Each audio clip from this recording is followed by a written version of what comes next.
susunod na programa ay rated PG. Ito ay nangangailangan ng patnubay at gabay ng magulang para sa mga batang manonood. Warning. The following content may contain elements that are not suitable for some audiences. Viewer discretion is advised.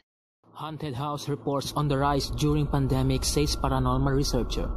By John E. L. Tenney, says more people are at home and taking notice of their environment. New normal is bringing out the paranormal, say John E. L. Tenney. Tenney is a paranormal researcher and former host of TV Ghost Stalker, says he used to receive 5 calls a month from people convinced their homes are haunted.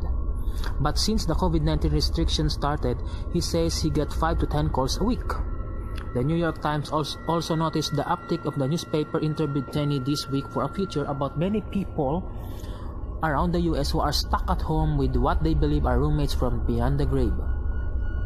There is no scientific evidence for the existence of ghosts, unquote, the newspaper helpfully notes. Tenney spoke as It Happens, hosted by Carl of the About What's Got People So Spooked Here is a part of their conversation. What kind of stories are you getting? Everything from typical knocks and footsteps in a hallway to some very new strange occurrences like people hearing whispered voices through their television sets or getting text messages from long deceased friends and relatives. And what do you make this? If we're going to allow or believe that ghosts exist, then people seeing an uptick of ghosts, they are heightened emotional state. They've been sequestered, they're spending time in their house, which they normally don't do at the certain hours. Most people are gone at work, so they're not used to hearing the pops and creaks in their house normally. But if there are ghosts, perhaps they had a ghost in their house all along, they've just never noticed that. Is it possible that the ghosts themselves are getting more active given that these people are home along day long? If ghosts are way that we traditionally think about them, which is, were once people, then perhaps the ghosts are getting bored too, and they're making themselves a little more known to the people that they're not commonly used to seeing at all hours of day and night. Maybe they don't want company. I mean, some reports that I was seeing in this New York Times article, this sounds quite annoying. Like little pretty things of doors slamming and towels on the floor and rattling the shades and things. I mean, maybe it's a message that they just want to be left alone in these houses. Is it possible?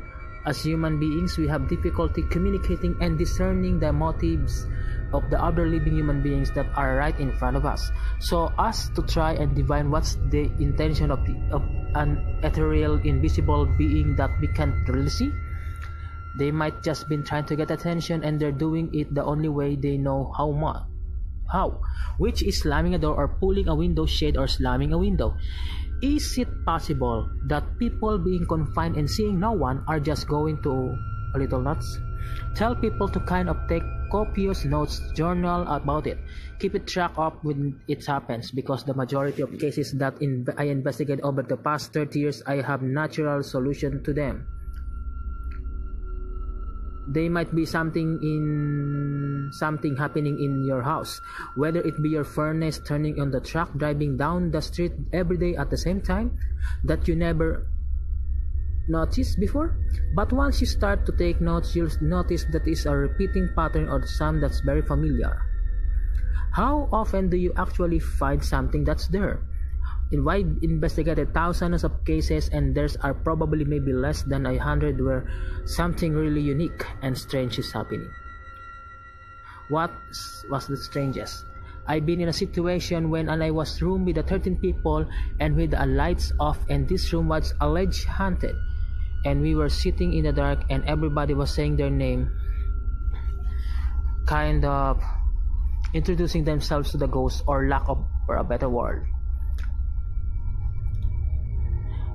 And one woman in the corner refused to say her name, and that's fine. But when I asked if she could say where she was from, she didn't respond. So I turned the light on, and then when everybody in the room realized that the woman that we had thought with us had never been there. There was an empty spot when we thought she had been sitting. Do you ever get the genuine kind of Ghostbusters ghost, like kind of free floating things that go, whoa, kind of spooky when the vapors tails to them and stuff like that? Do they exist? I have had, situations where I've seen strange colored mist floating around a room or through a cemetery. But sometimes it's almost so typically that it's hard to believe you're looking at something that cloaked with a skeleton-like face. Your mind just says, oh, that's gotta be something from a movie. It's got to be something I'm imagining. So, when you have experience where someone says, oh, I'm seeing a very spooky movie-like ghost, you have to wonder how much their mind is playing into and how they perceive the reality. So that's bring us to the quarantine thing. I haven't heard anyone say that they've experienced something paranormal, but lots of people saying that since they've been locked into lockdown, they're having a lot of strange dreams. So is a lot of this in the imagination, do you think? I saw a spike like this before. Right at the Y2K in 1999, there was another minor spike around 9/11. Times of stress really do something on the human psychology, and you saw people having deeper, stranger dreams. You have people reporting a higher amount of ghosts in their house and haunted house. I have even increase of UFO reports since the quarantine, and that might just be people, because people, go outside and look up in the sky and have time to reflect.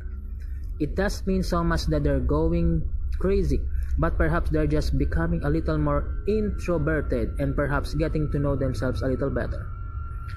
Would you tell people to be receptive to this experience? I would.